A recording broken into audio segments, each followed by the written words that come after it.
Hello, lovelies. Welcome to this episode of Lessons from the Universe with Jennifer Hall. I look forward to sharing my channeled message with you today. And if you love it, please remember to like, share, review, and subscribe.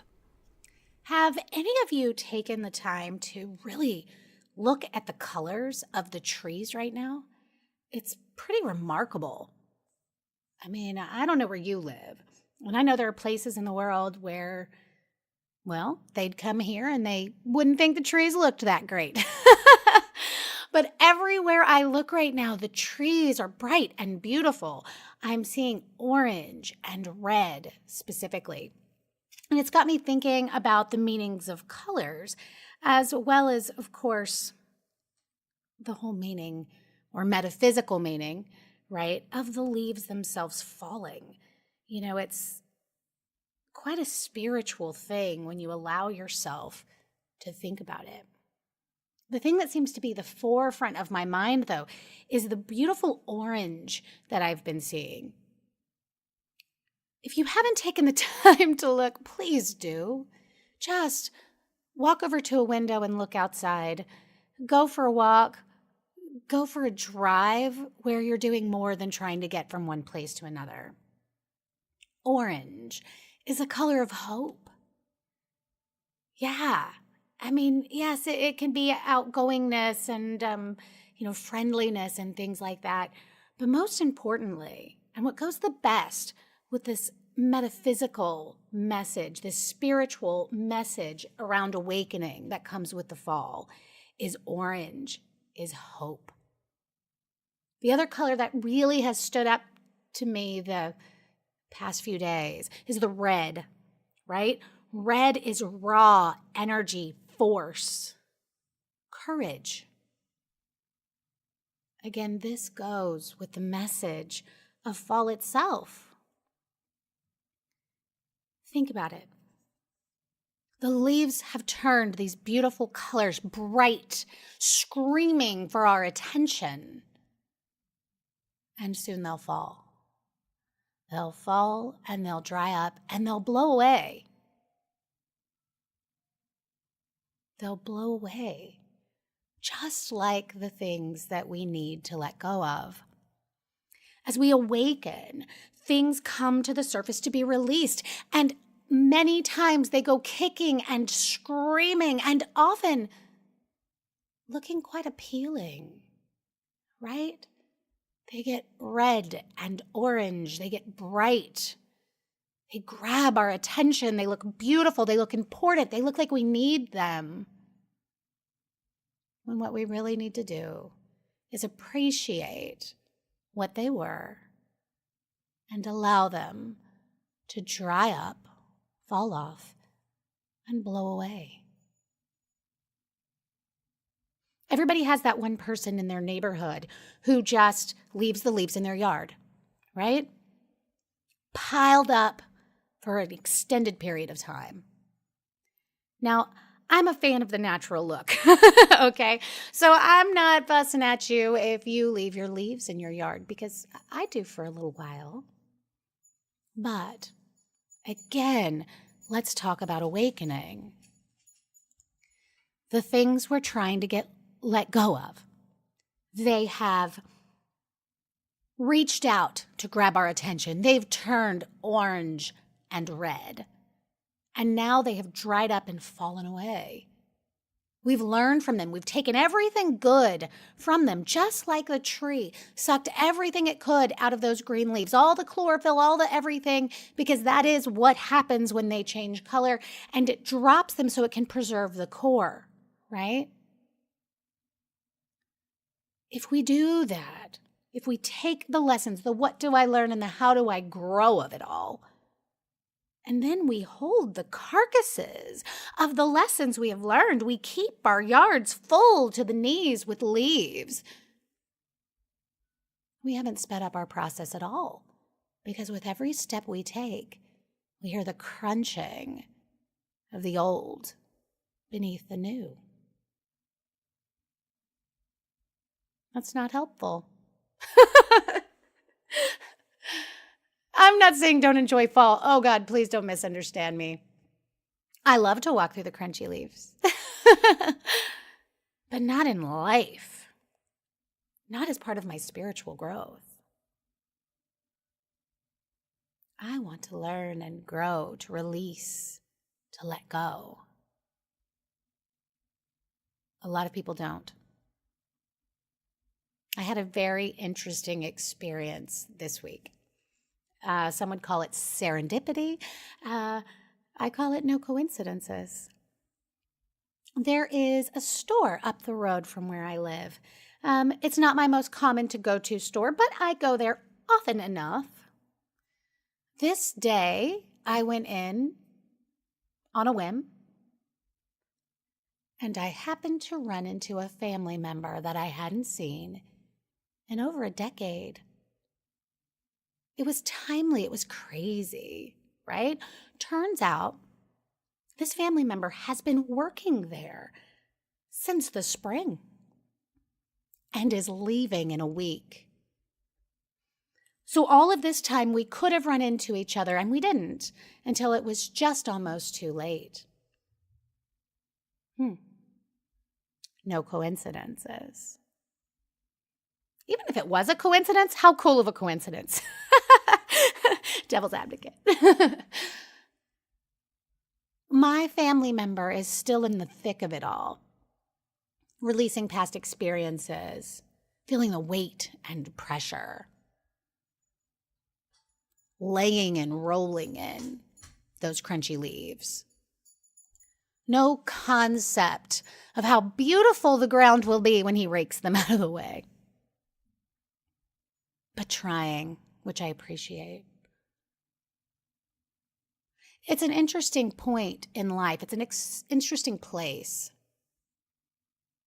to have walked past the things that this human being is dealing with, to having, I've seen them from a different point of view, and yet we went through the same experiences, a lot of them. We were both affected by the same things. All I want to do is move forward. I really do. I don't care anymore. I have learned from, grown through, released, blown away the crunchy leaves. I just want to move forward. I want to get to know him, who he is now.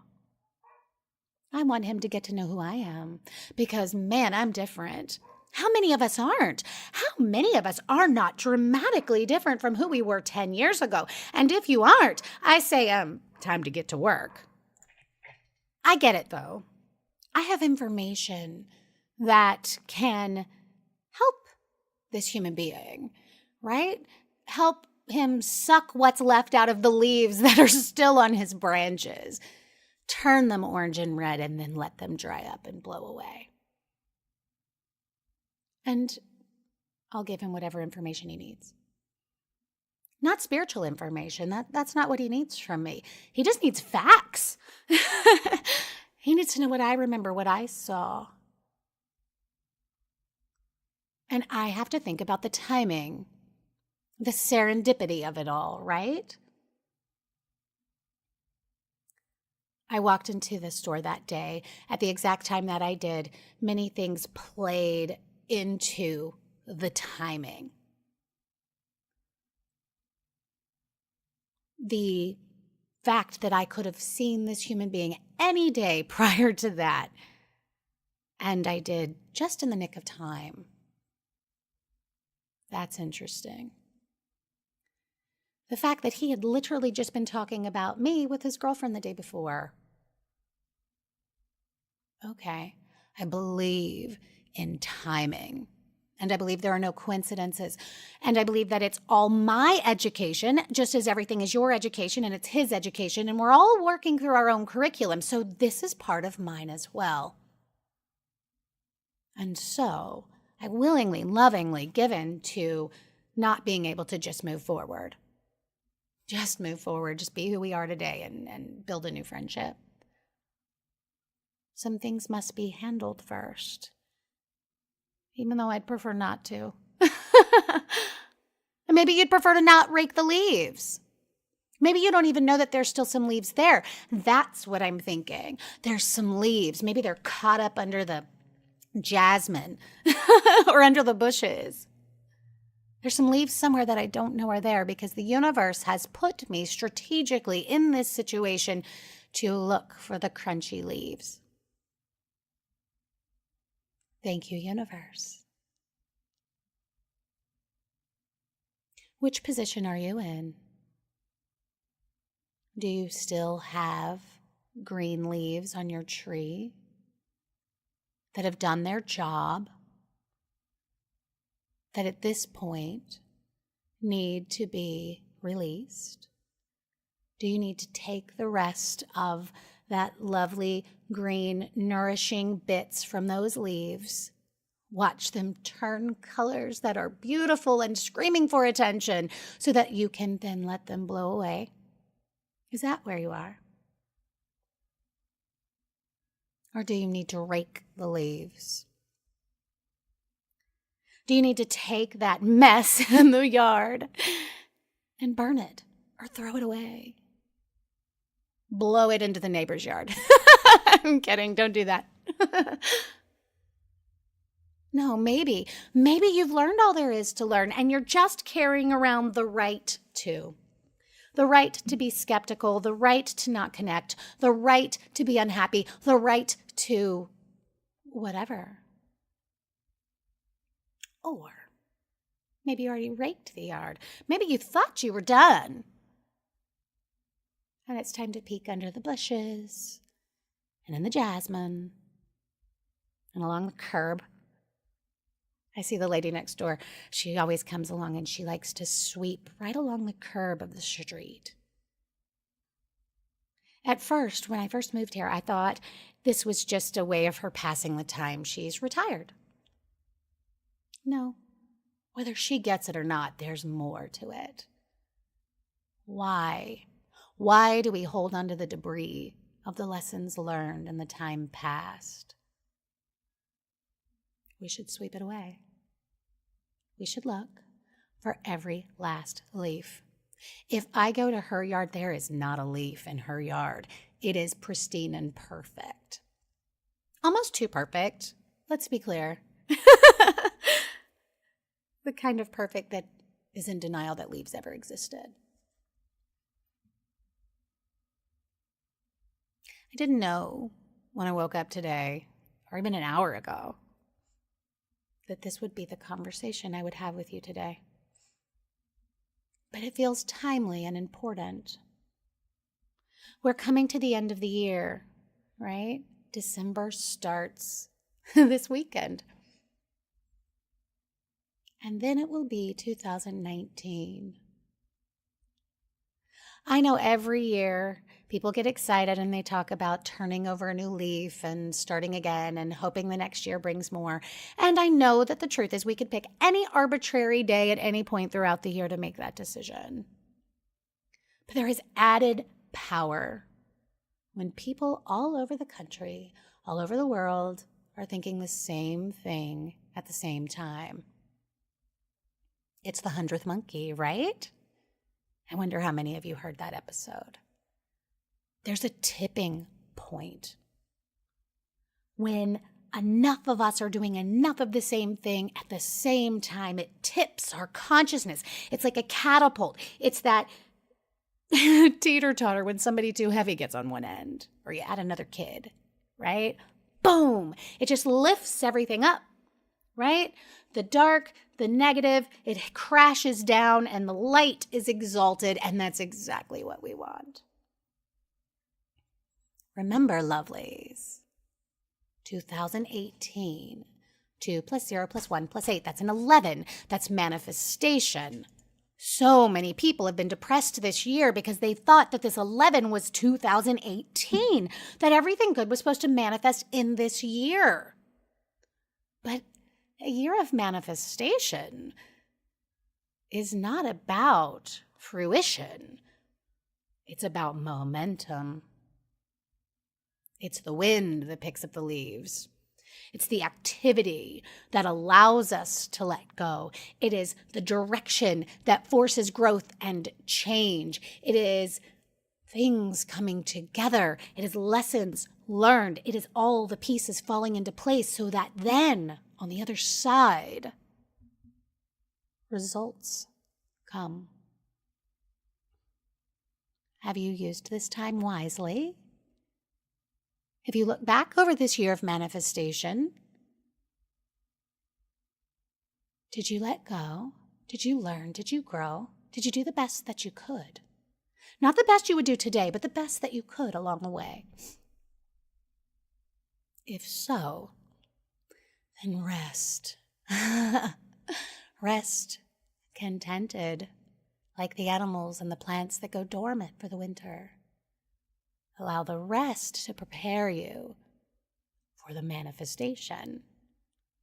And if you haven't, it's not too late. It's never too late. And few things are bound by time. I mean, some are. If you need a permit or something like that, okay, there's time restraints. There's things. But when it comes to your own growth and change, when it comes to your awakening and your enlightenment, when it comes to letting go, to raking the leaves, to letting them go, there's no set amount of time it has to take. How ready are you? How ready are you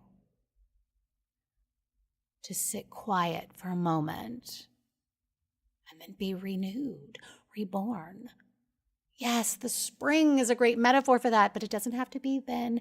It can be right now. When this message ends today, you could say, it's right now.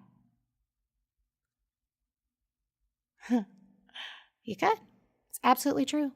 I've seen people do it. I've done it myself. To just say, today is the day I change. Today is the day I look at everything differently. Today is the day I quit saying I have the right to anything negative and start saying I have the right to be happy.